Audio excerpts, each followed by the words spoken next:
Adma está aqui, né? Deixa eu ver mais alguém. Oi, Aniele, bom dia. É te chamar agora, Aniele.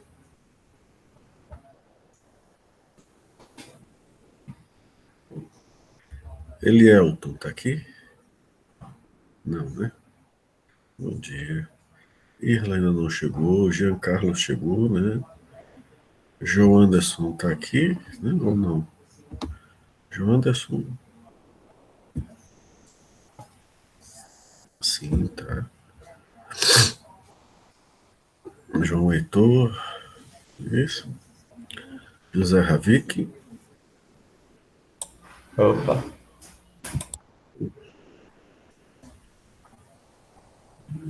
Marta ainda não. Pedro Henrique, Vinícius, Romor. Pedro Henrique aqui.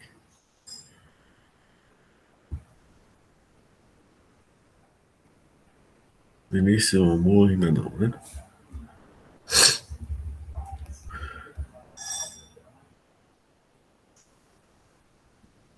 Ok. Todo mundo que está na sala está e não está em vermelho, né? Se alguém tiver o próprio nome vermelho, me avise. Senão, vamos seguir adiante.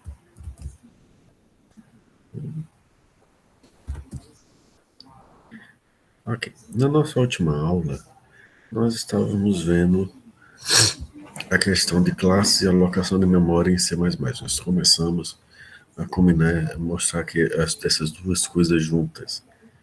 Não foi mesmo?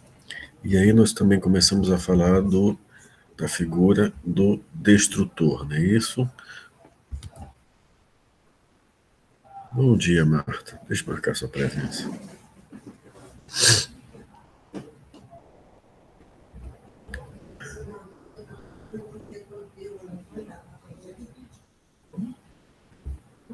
Okay.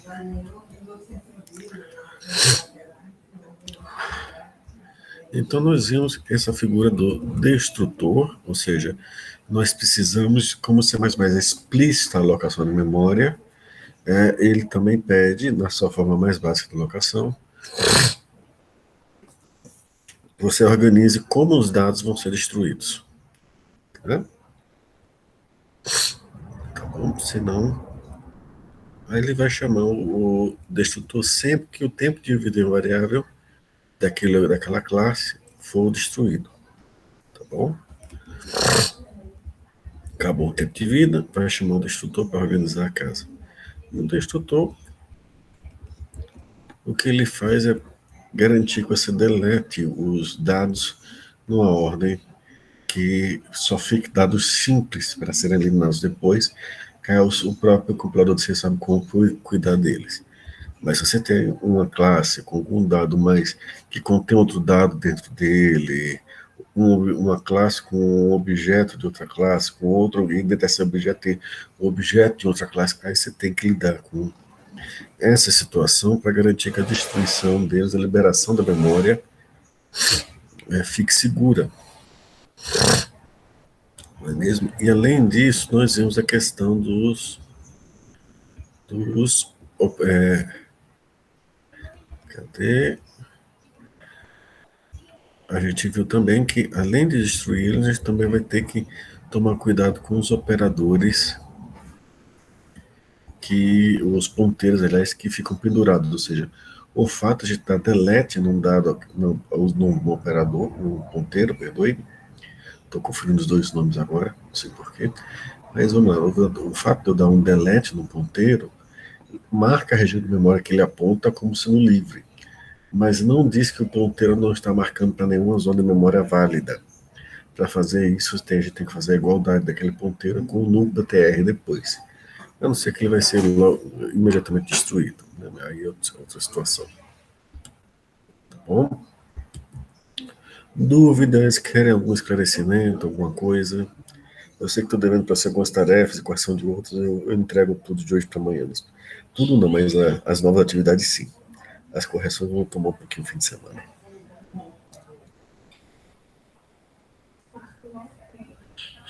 Posso seguir adiante, então, né?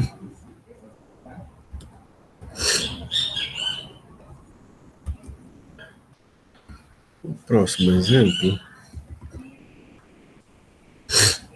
tá? É um lobby, simular um lobby de jogo, né? Os jogadores costumam ficar esperando antes da partida começar, ou antes de entrar num ambiente específico. É só uma brincadeirazinha, né? Include aí o string, include string, tá? Tá aqui a classe de jogador. O jogador é identificado pelo nome. Normalmente a gente teria um nome e um identificador no sistema, né? String get name, e olha só, ele está fazendo aqui uma lista encadeada. Ou seja, temos um string e um ponteiro para o próximo dado do objeto. Tá certo? Construtor, quando recebe o nome, ele cria um jogador que tem apenas um nome, mas que não tem um próximo jogador depois dele. GetName está aqui, GetNext está aqui. SetNext, ou seja, define quem é o próximo. E aqui está o lobby. Observe que o jogador ele não está com nenhum destrutor. Por quê? Bom, sinceramente, eu botaria aqui só para garantir que eu estaria eliminando ele, mas dá para ele se safar com isso, desde que não faça nenhuma besteira. Então, vamos lá. A classe de lobby. Ele vai sobrecarregar o operador seta para poder usar um cout, só que essa sobrecarga vai ser na forma de função amiga, tá bom?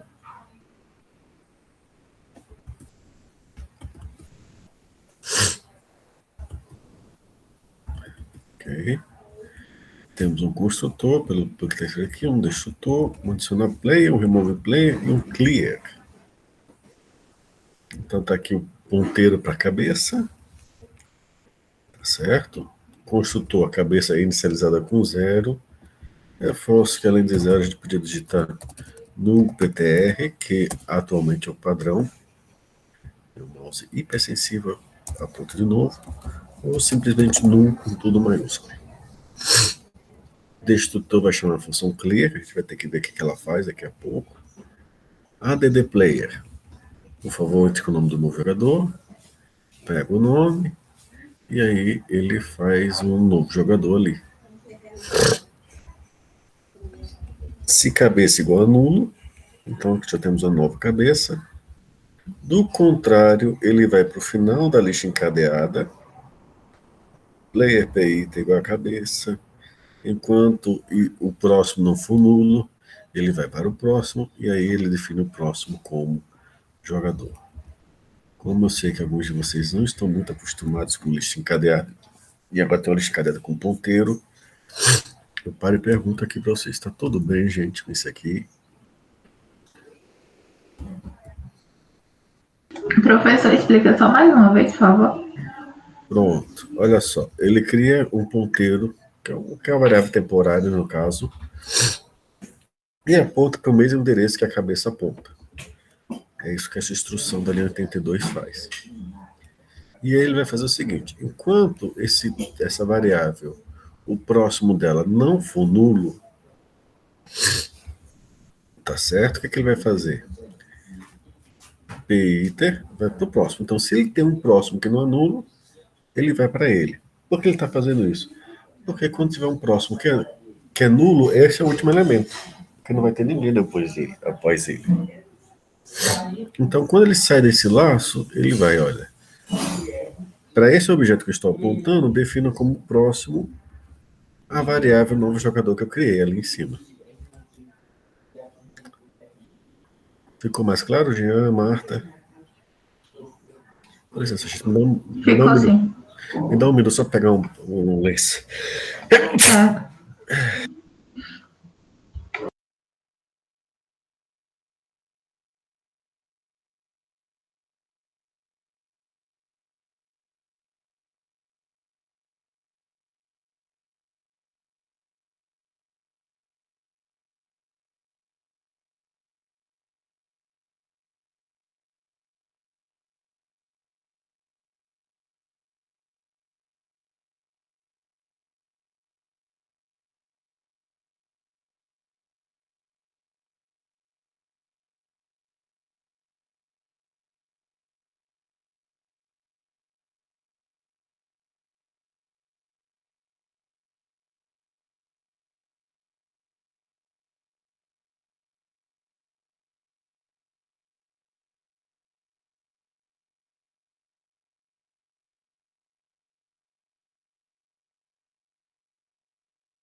Bom dia. Chegaram aqui Irley e Elielton, né? Bom, gente, é só marcar a presença dele, a gente continua. Professor, o senhor colocou a minha? Coloquei. Obrigada. Ok, então, esse trechinho aqui, ele navega pela lista simplesmente encadeada e insere no final da lista. Remover. Se a cabeça do lobby é nula, né? Então o lobby está vazio, ninguém para remover, tá? Se não, ele vai para a cabeça vai para guarda o objeto que está apontado pela cabeça no temporário, certo? A cabeça vai para o próximo e ele deleta o jogador. Então ele remove o primeiro jogador da cabeça. Tá bom? E o clear, se a cabeça frente de zero, remove, enquanto a cabeça de frente de nulo, remove o player. E isso explica o destrutor aqui em cima. Ele chama clear, que vai remover todo mundo para poder destruir tudo, porque não vai ter problema, porque não vai ter mais nenhuma memória alocada no final. Eu estou me perguntando se quem chegou agora está entendendo alguma coisa. Desculpa, você ele entrou na hora que eu saí para pegar um lenço.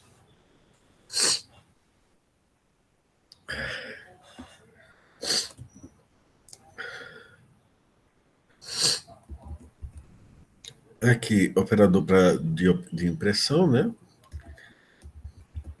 Então ele cria um temporário para uma variável para navegar pela lista. Quem está no game lobby, aí se for nulo, tá vazio. Se não, enquanto não for nulo, ele pega o nome e vai para o próximo elemento da lista. E aí retorna a saída. Tá bom? Era o Windows atualizando. Ah, também, ele também faz essas coisas, né? O Windows é o chato deles.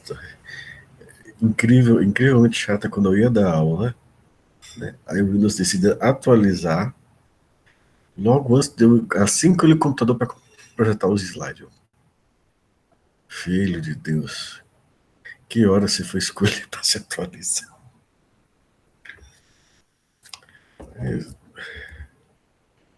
E amém, a gente vai ter aqui o nosso lobby.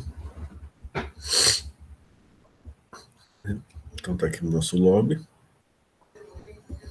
Imprime game lobby, 0 sai do programa. Um adiciona um player para o lobby, o outro desenfileira o player. E o 3 limpa o lobby. E por último, imprime e escolha a chance. Nota que ele está fazendo um do while. Né? Em cada um dos casos, ele dá um switch choice no fim, para dizer se é auto goodbye, se ele for para sair, add player, e aí vai. Tá bom? As opções. Enfim, se você não escolheu nenhuma das opções listadas, ele imprime, não é uma escolha válida. Ok? Posso executar o exemplo?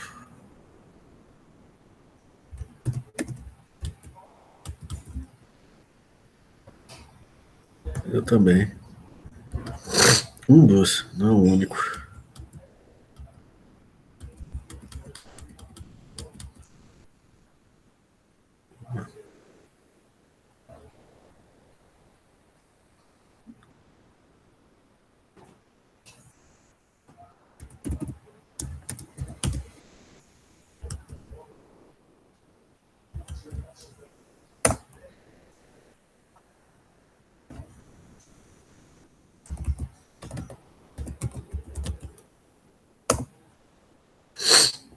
Ok.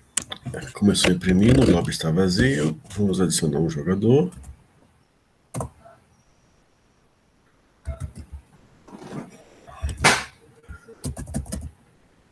Jean.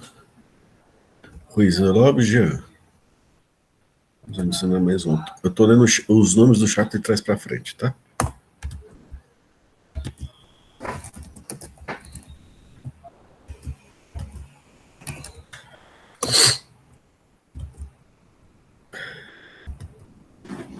Mais um. Nota que está fazendo a lista. Né? Essa lista não tem seções no meio, está inserindo sempre no fim, e na hora de remover é sempre no começo, então isso aqui está sendo uma fila, né? Então, se eu botar para remover, ele tirou o Jean. Se eu botar uma opção inválida, ele vai me dar uma bronca, certo? E se eu mandar ele limpar o logo, deixa eu inserir mais um. Deixa eu ver aqui mesmo. Quem mais falou aqui no chat? Pedro Henrique. Pedro. Certo? E aí eu mando ele limpar o lobby. O lobby está vazio. Então tudo foi alocado e desalocado da memória.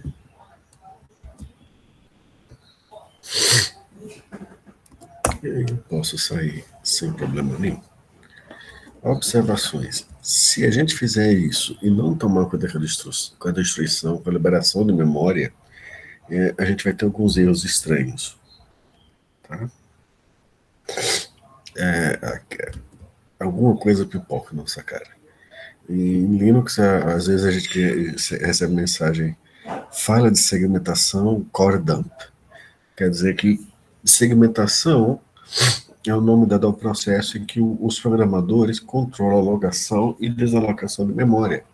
Então, falha na alocação e desalocação de memória, ou no uso de memória dinamicamente alocada, e o core, ou seja, o programa principal, foi ejetado pelo SO. Tá certo? É mais ou menos isso, eu imagino, que essa frase quer dizer. Tá bom? Dúvidas? Tá tranquilo, professor. Tranquilo? Pode continuar. Vamos lá. Então, vamos ver um pouco mais de classes e de sobrecarga, de sobrescrita. Aí a gente fala dos ponteiros seguros, tá certo?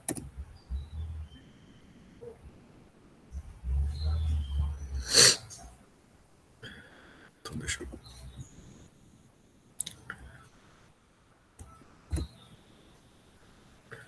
Vamos começar agora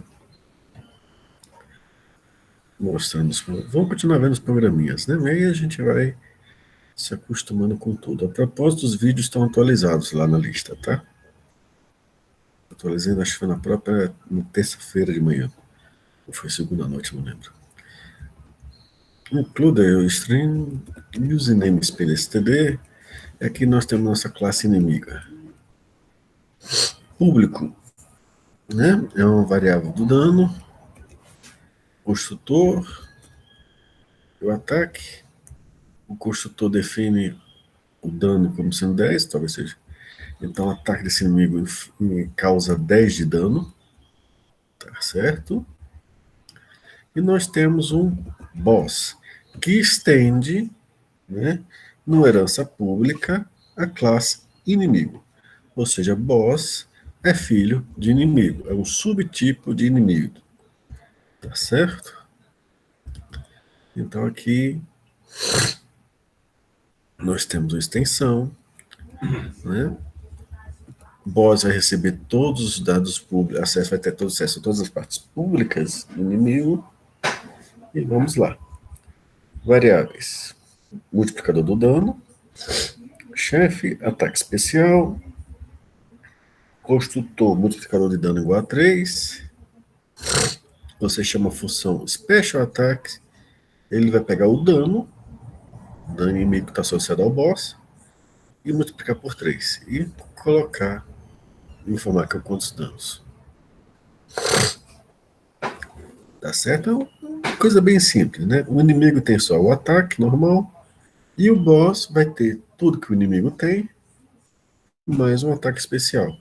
Então, na main, cria os inimigos, o inimigo ataca, cria um chefe, tá aqui o chefe 1, o boss 1 ataca e ele também tem um ataque especial. Tá bom?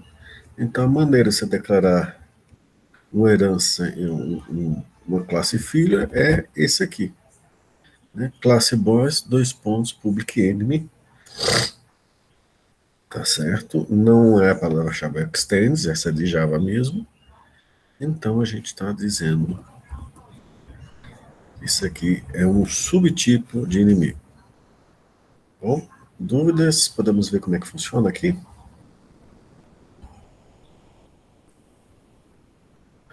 Vamos lá para o terminal.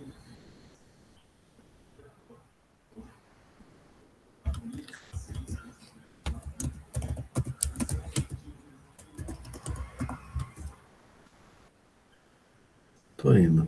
Só indo para a pasta. Estava em outra pasta.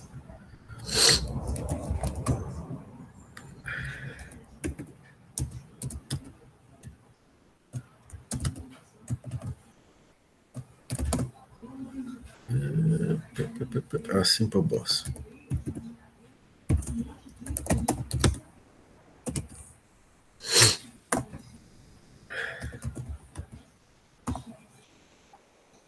Olha só.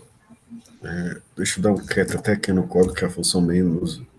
Vou rodar de novo, depois dar um cat aqui no código. Olha aqui a main. Ela cria um inimigo que dá um ataque. Essa frase está aqui, ó, essas ações. Cria um inimigo, enemy1, enemy1 ataque, então ele chama a função ataque. Depois ele cria um boss, o boss ataca, então ele vai chamar da classe mãe a função ataque, e depois ele chama a função special attack e causa o ataque especial dele. Ok? Vocês já estão craques nisso, né? Estão pagando PO, já pagaram PO, né? Já pagaram a tradução, programação, a linguagem de programação Java, já pagaram PO, mas agora tem C++. A diferença da linguagem está impedindo o entendimento? Está tudo bem? Como é que vocês estão se sentindo aqui?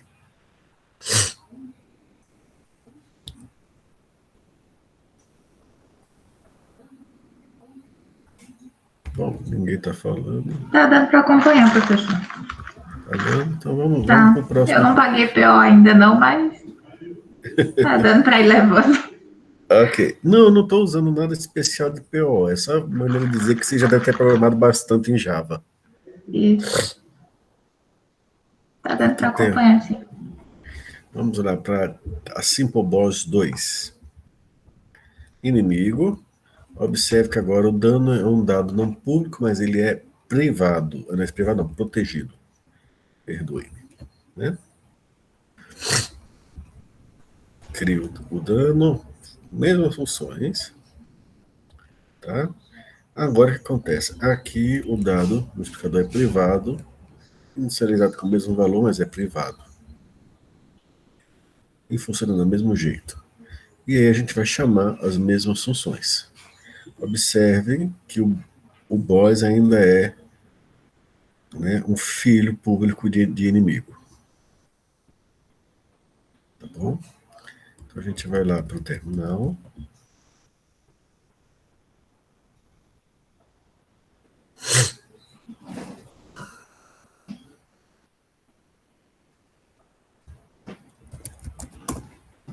Eu vou dar um cat no.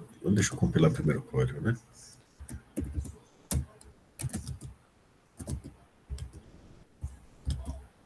Compilando. Eu vou dar um cat no código. A gente ter acesso, ficar de olho na main para ver como que as coisas estão funcionando. Tá aqui a main. Tá? Pronto. Ó. Tudo funcionou como antes. Tá? A herança continua funcionando como está no protected. Pode chamar aquelas funções, tem acesso aos dados e a vida continua tudo muito bem. Tá? Acho que o principal ponto aqui era essa função aqui. Então, ela está pegando um dado privado da classe boss e multiplicando por um dado protegido da classe inimiga. Observe que ela tem acesso, sem nenhum problema, direto a essa informação. Tá bom?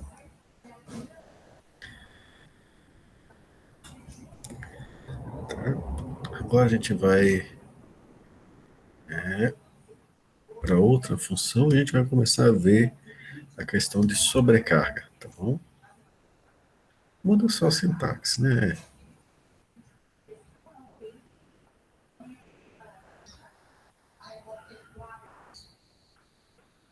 Agora a gente vai para.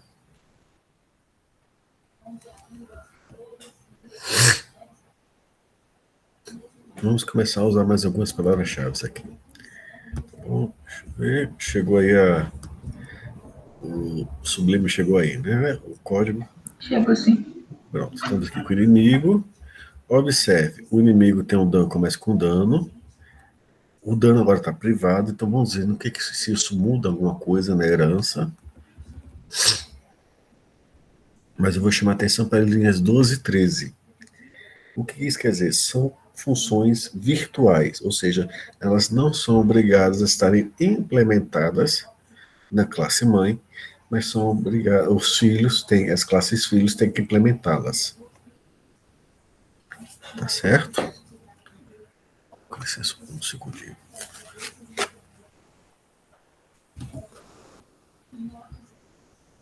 Um minuto, por favor.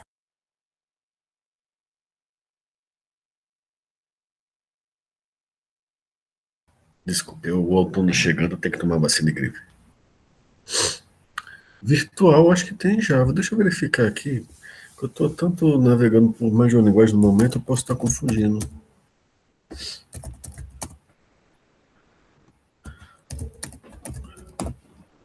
Tem sim, né?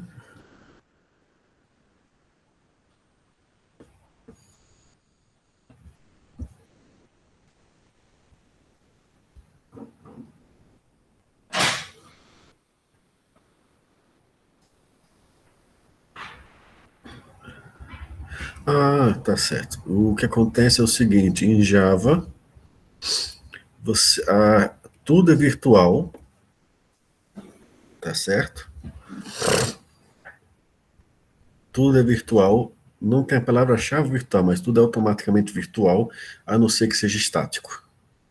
Tá bom, Jean? Acho que eu tenho dúvida que estava tendo.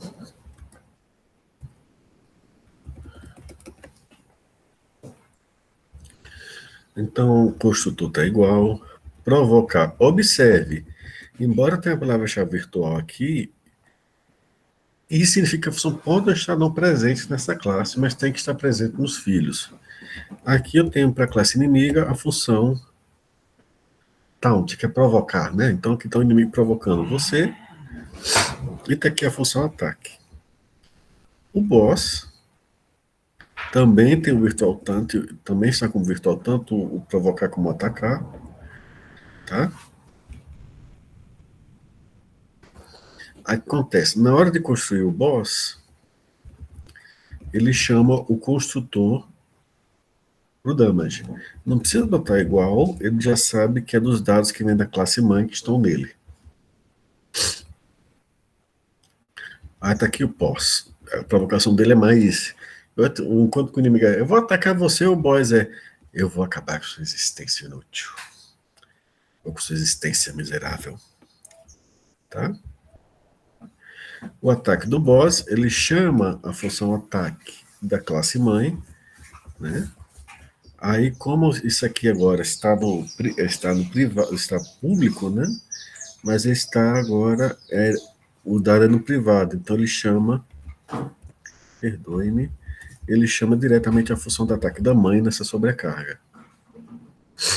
Então ele chamou a ataque, dentro do ataque do boss, ele chama o ataque da classe mãe, e aí ele reconhece de qual classe está chamando o ataque por causa do nome da classe, dois pontos, e depois imprime que ele dá uma risada por ter atacado você. Ok? Então vamos ver lá no terminal como estão as coisas.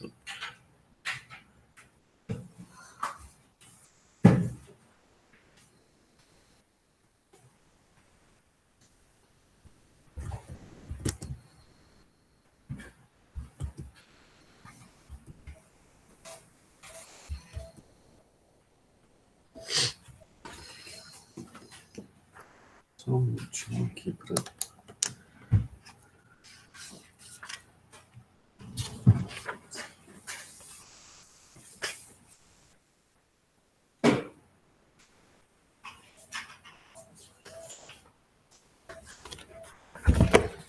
Ok. Deixa eu aqui. Clear.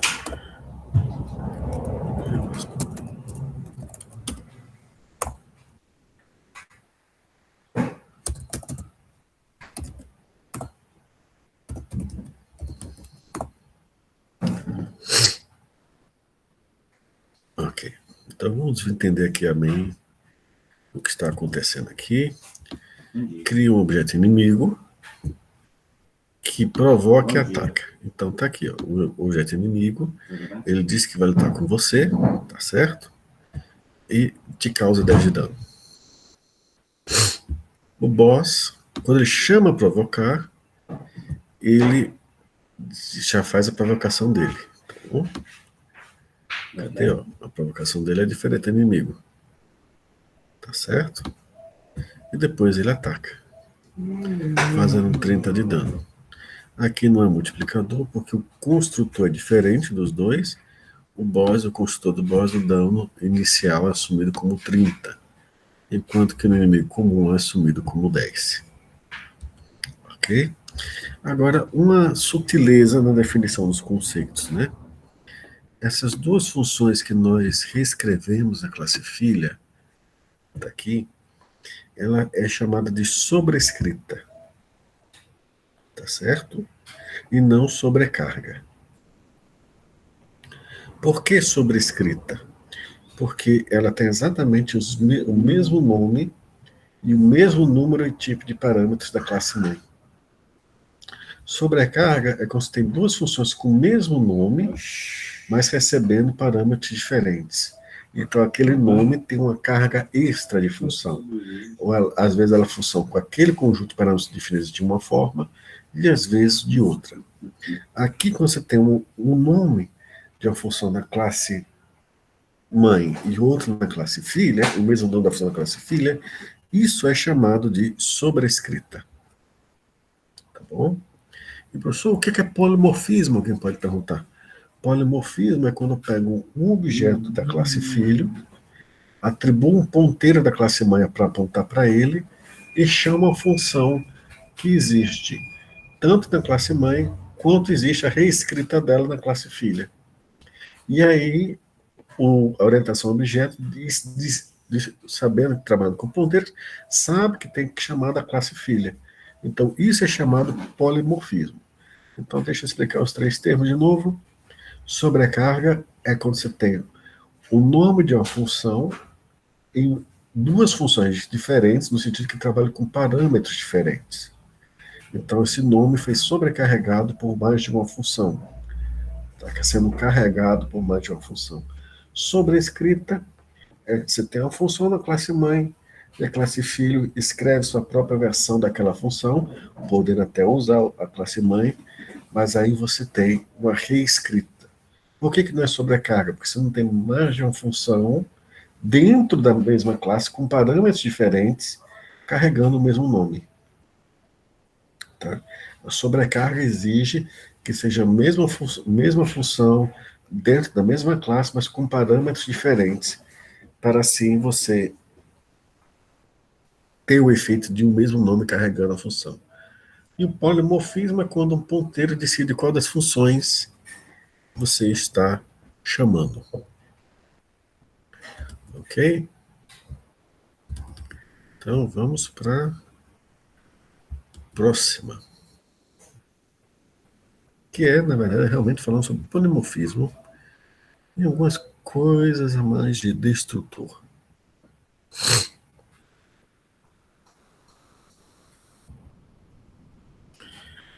Ok, nós temos aqui no nosso código bad guy, o inimigo, dando 10, e observe, o destrutor é virtual. Isso é muito interessante, você não é obrigado a fazer isso, mas é muito interessante que você faça isso numa classe em que você planeja especializar depois na classe filha. Tá? Porque a classe mãe pode não precisar do destrutor, mas a classe filha talvez, muito provavelmente precise, e aí você permite ao polimorfismo decidir com muita tranquilidade como vai destruir, qual destrutor chamar e como vai fazê-lo. Tá? Então temos aqui o inimigo, tá o dano dele, né? Agora o dano está sendo guardado por um ponteiro, esse ponteiro aponta para um único inteiro que tem um valor do dano. O destruidor libera espaço de memória, tá? O professor precisava ser um ponteiro? Não, mas eu estou fazendo para ter uma noção que tem um delete aqui, né? Observe que também o uso virtual da declaração do protótipo da função dentro das chaves da classe, mas na hora de eu escrever a função eu não preciso escrever virtual. Até porque quando eu dou um corpo à função, ela não é virtual, né? Isso aqui é implementação da função. Aqui eu digo que pode ser virtual. Aqui eu digo, olha, está aqui o meu código. Se quiser sobrescrever depois, tudo bem. Ataque, está aqui. Aí o que acontece? Nós temos o boss, que é a extensão do inimigo, né? Uma especialização dele. Multiplicador do dano. Tem um destruidor do boss, o destrutor. Destruidor, né? O destruidor seria o termo correto, né? Destrutor, né? É o que a gente fala. Destrutor, ataque, tem aqui o ataque também, e multiplicador. Boss, recebe aqui o multiplicador, tá? O destruidor, ele deleta o multiplicador. Observe que ele não precisa chamar o destruidor para a classe mãe, porque se você está destruindo ele, o código vai chamar também o destruidor da classe mãe. Se chegou a chamar o destruidor, também vai chamar o destruidor da classe mãe. Aí cada um cuida do seu. Ataque, observe que ele tem acesso ao dado da mãe. E aqui a gente tem as situações, né? Por que ele declarou com muito ponteiro? Olha só o que ele vai fazer aqui. O bad guy é um ponteiro da classe inimigo. Então ele pode receber, apontar para um objeto da classe filho. Aí quando ele chama ataque, polimorfismo vai saber qual função ele tem que chamar. Inclusive um jeito que chama bad guy, ele também vai fazer, e por fim, para evitar que haja ponteiro pendurado, ele faz o ponteiro igual a nulo aqui. Ok? Posso ir para o terminal? Estou indo, ninguém está falando. Pode. Vamos mais.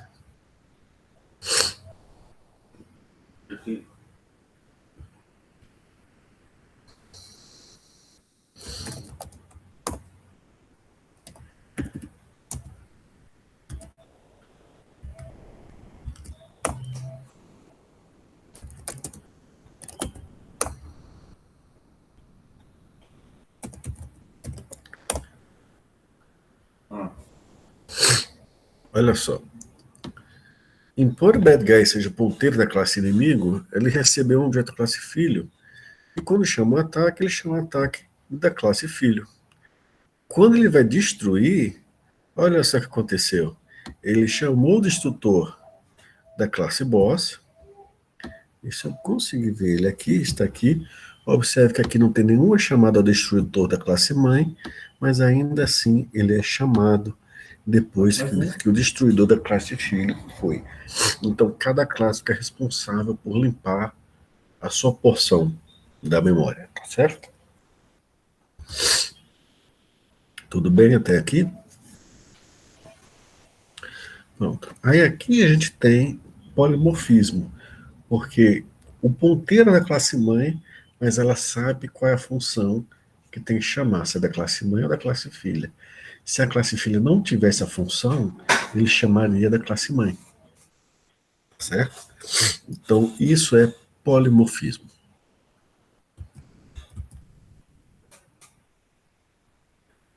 E vamos aqui, observação, os destrutores não precisam ser virtuais, tá? Não precisa, mas é sempre bom, sempre dá uma ajudinha botar isso ali. Não é obrigado, mas é uma boa prática, tá certo? Porque se você estender, especializar a classe depois, através de herança, aí as coisas ficam mais organizadas para gerência de memória. Tá bom? Deixa eu preparar aqui o próximo código.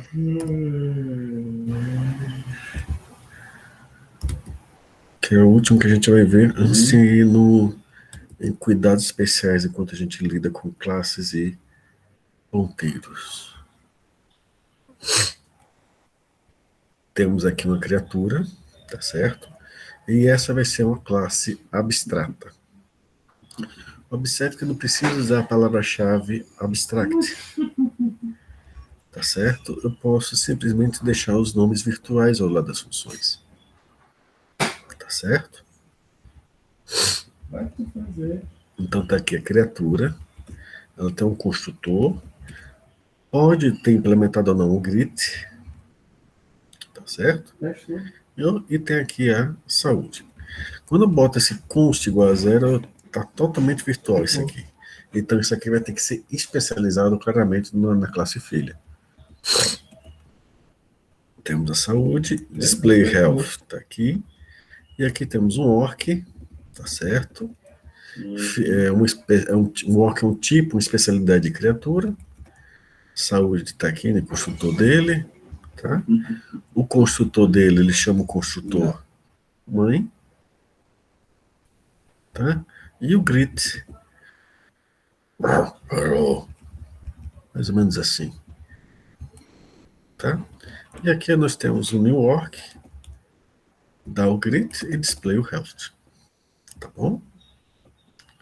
Bem simplesinho, só para mostrar que, no caso do virtual aqui, a gente usa para fazer esses ponteiros, tá? É um pouco mais explícito que Java. Já você tenta fazer a mesma coisa, só que você deixa as coisas mais dito pelo não dito. Aqui tem que ser dito.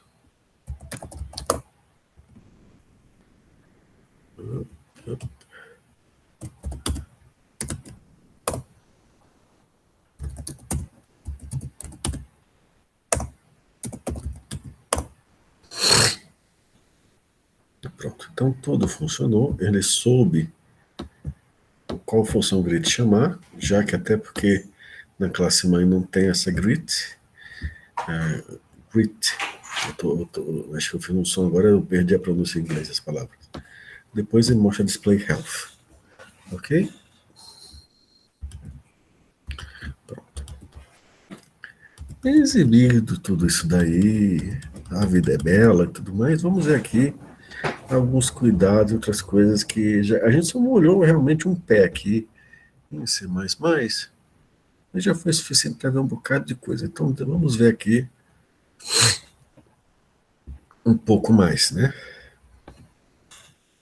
Então, por exemplo, nessa história de orientação a objetos, a gente pode ter mais de uma função amiga, por exemplo, a que a gente está vendo aqui, class sales. Em primeiro lugar, tá vendo isso aqui em cima? If and def sales data.h define sales data.h. O que isso quer dizer? Quer dizer que se você não carregou essa biblioteca antes, você começa a carregar agora. Tá bom? Então, é uma forma de sales sublinhado data.h é o nome do arquivo, está até aqui no topo do slide.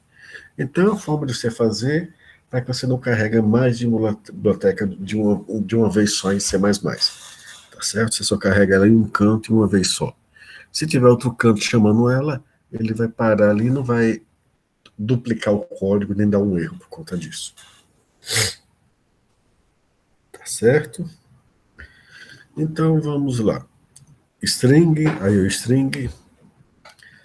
Temos aqui 3 funções amigas, add, que somam os dados de 2 vendas. Temos a função print, que vai trabalhar com o objeto de saída de dados. E temos a função read. Mas olha aqui o construtor, que acho que é o que eu quero chamar mais a atenção de vocês. Deixa eu até dar um zoom aqui e ver como é que vocês estão respondendo no chat. Qualquer dúvida, ou grita no chat ou grita no microfone. Por favor, no microfone não muito alto. Tô com fone, vai doer lá no fundo se gritar. Então, o construtor, observe, o construtor sem parâmetros, ele botou igual default. O que isso quer dizer? Quer dizer que se eu não mandar nenhum parâmetro construtor, construa cada objeto com seu construtor sem parâmetro, previamente definido ou pela linguagem ou pela classe dele. Tá bom? Então, quando você quer economizar código escrevendo o construtor padrão, aquele que não recebe nenhum parâmetro, você escreve default. Vai funcionar, em especial, se os dados que estão aqui, por exemplo, mostrados são privadas, que é uma venda de livros, tem o número do livro, quantas foram vendidas e o lucro de cada unidade. Isso vai funcionar se isso aqui forem tipos simples ou de classes em que vocês definiram um construtor sem parâmetro para ele, mesmo que tenha sido default. Agora, se algum desses objetos não tiver um construtor default, o compilador pode reclamar com vocês, tá certo? Que para se definir default, ele vai querer definir um para cada um. Quando ele pode reclamar, porque simplesmente pode tentar fazer o que ele quer e lembre-se, ele é um, a dependendo, ele é um mordomo diabrado da série Black Butler. Ele faz o que ele dá na telha quando você não especifica cuidado o que ele quer que se faça. Perdoe. Tem um outro construtor que recebe a string, tá certo? Aí o número do book é esse string, e o outro construtor que tem lá a string, quantidades vendidas e o lucro por cada unidade. Então ele cria o número do livro, unidades vendidas e o lucro como sendo quantas unidades, o lucro que ele está recebendo, né, o preço, vezes o número de unidades vendidas. Ok? Eu estou seguindo, ninguém está falando. Tem um construtor ainda que lê os dados de arquivo ou do teclado, por isso é aqui a string. Agora, como aqui está recebendo como parâmetro, que a gente deve assumir é que vai ser um arquivo. Temos aqui toda a situação. Observe que aqui ele vai separar. Aqui eu tenho a definição da classe e as funções que estão dentro dele. Tudo isso está no arquivo seusdatas.h. E aí eu vou colocar um outro arquivo, seusdatas.cc, onde eu vou implementar isso. E nesse outro arquivo .cc eu incluo o .h. E aí eu começo nesse .cc a escrever o código do que não era muito simples ou que tinha mais de uma linha na outra classe. Bateu preguiça em você e alergia em mim. Tá certo? Na hora de compilar, vocês vão poder compilar essa separação que reforça o encapsulamento, tá? Com o comando, com a opção "-c" do compilador. Aí você bota, por exemplo, deixa eu escrever aqui direitinho.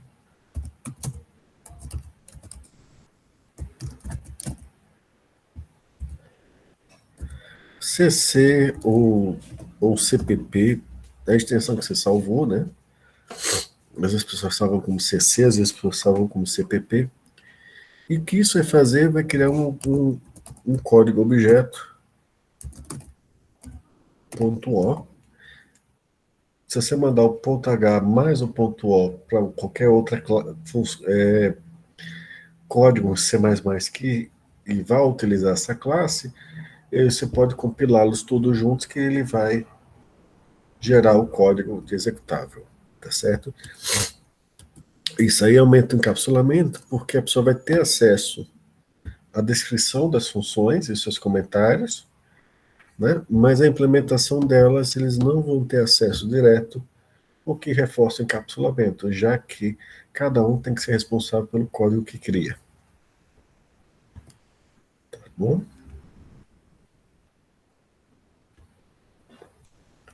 Aqui temos as funções combine, que combinam dois seus datas, tá certo?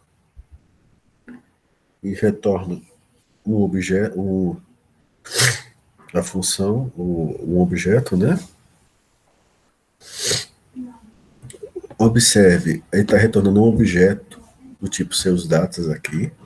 Ele botou o comercial do lado. Quer dizer que o objeto que ele está retornando aqui, você vai ter acesso ao objeto original e não a cópia dele. Até porque ele aqui não definiu o construtor de cópia. Tá certo? Estou seguindo. Tá? Aqui ele está lendo de um arquivo de entrada ou do teclado.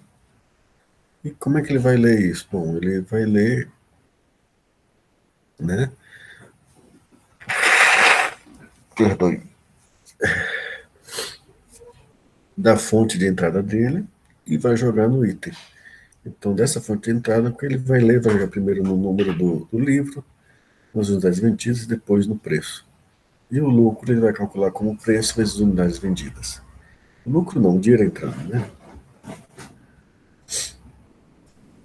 A strip print, seja qual for o preço de saída, se for imprimir na tela ou se for arquivo, ele vai imprimir a informação do livro, o ISBN dele, todas as foram vendidas e quanto dinheiro entrou por ali, bem como o preço médio por livro. Tá certo? E na main, observe que isso aqui tudo foi na C0.C e a main. Como é que tá a main?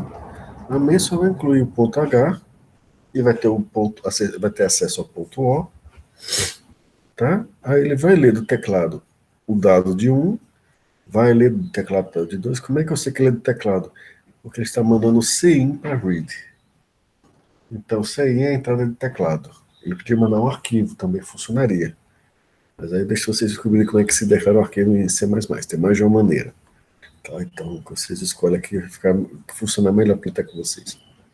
Se o dado do livro for o mesmo, aí, ou seja, se tiver o mesmo ISBN, o mesmo identificador, senão eu não posso dizer que foram duas vendas diferentes, distintas, do mesmo tipo de livro, exemplares de diferentes livros. Ele combina e dá um print. Observe que está imprimindo para arquivo, que ele está mandando out aqui. E aí ele bota uma nova linha. Se algo der errado, aí temos um comando que vocês não viram antes, que é o CR. O que é o CR?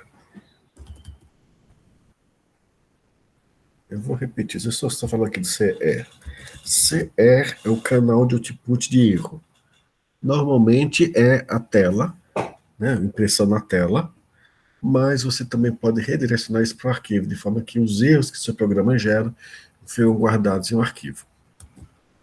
O do arquivo é o seguinte, Irla. Quando ele está aqui na função read, observe que eu estou passando CIN para read aqui na linha 8, né? Quando eu passo esse CIN, eu estou dizendo que estou lendo do teclado. Acontece que o arquivo em C++, uma das formas de você abrir ele é associar o nome do arquivo a um objeto do tipo iString, que é o que a read recebe. Então, nesse momento, quando você pode mandar um arquivo para cá, e ele, aqui na função read, vai trabalhar da mesma forma. Vai tirar do arquivo, primeiramente ele vai tirar o número do livro, depois quantas unidades foram vendidas, e depois o preço do livro. Então, esse código aqui funciona tanto para ser imprimido em tela, como para ser imprimido em teclado. Perdoe, imprimir em tela não, ler do teclado, perdoe, ou ler de arquivo, o de baixo que é a impressão. Se você for ler do teclado, você vai mandar o CIN, e isso aqui vai funcionar. Se você for ler do arquivo, o objeto do arquivo definido como iStream, tá? Ele vem para cá. Já que você está perguntando disso, deixa eu até pegar um nome de um objeto iStream para file.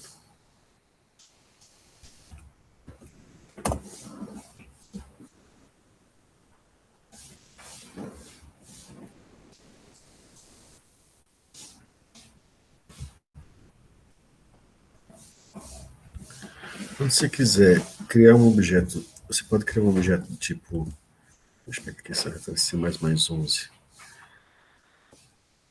Ok.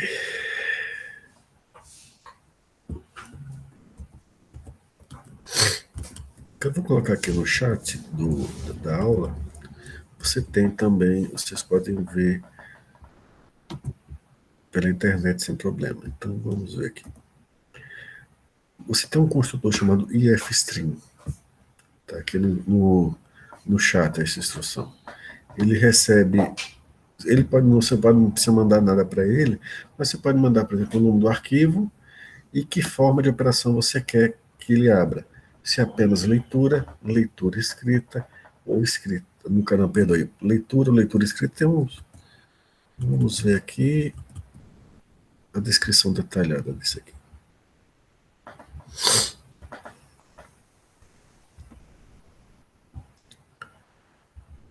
Você pode definir se você quer truncar do arquivo, tá? Ou não.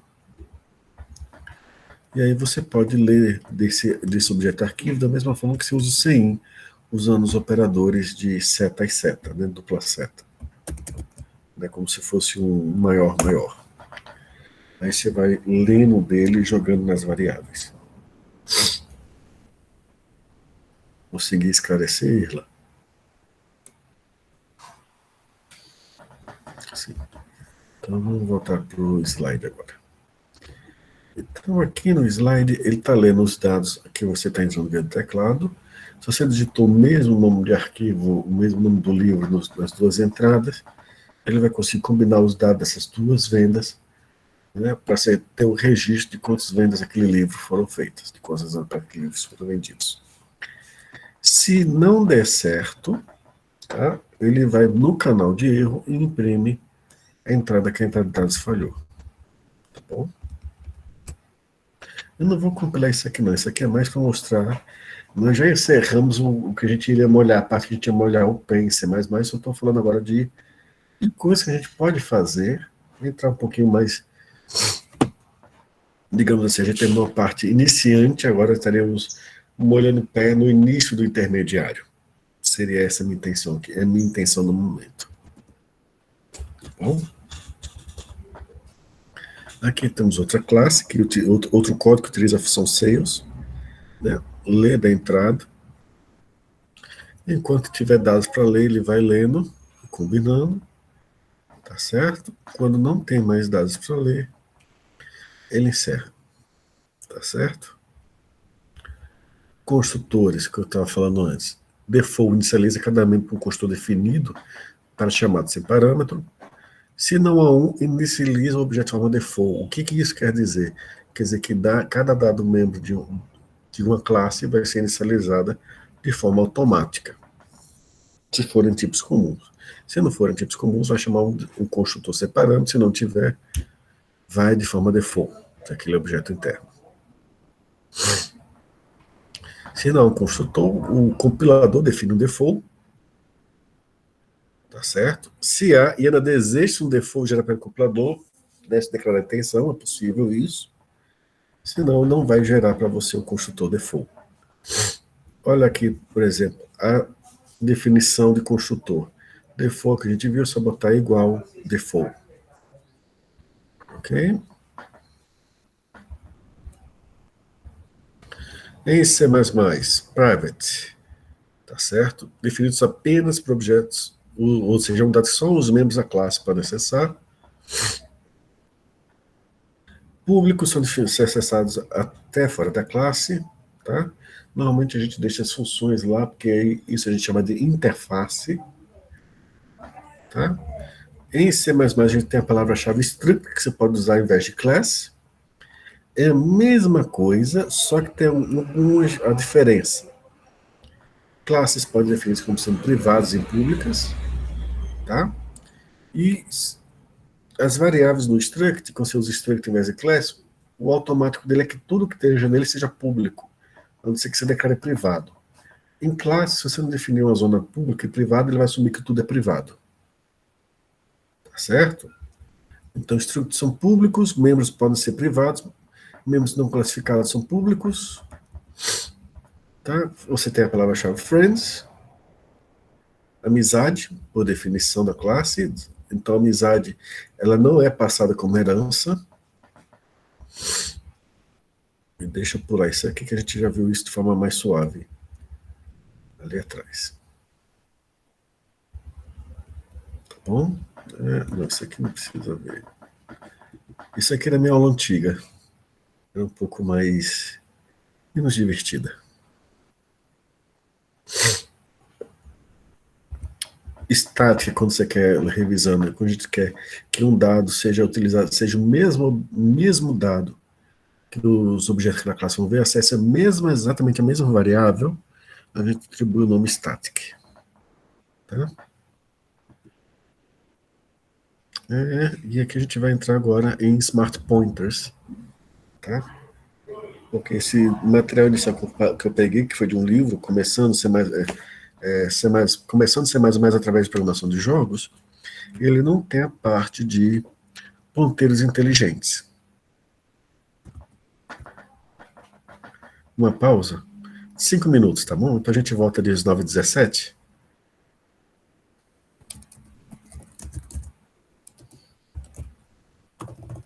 Ok, às 9h17 a gente volta.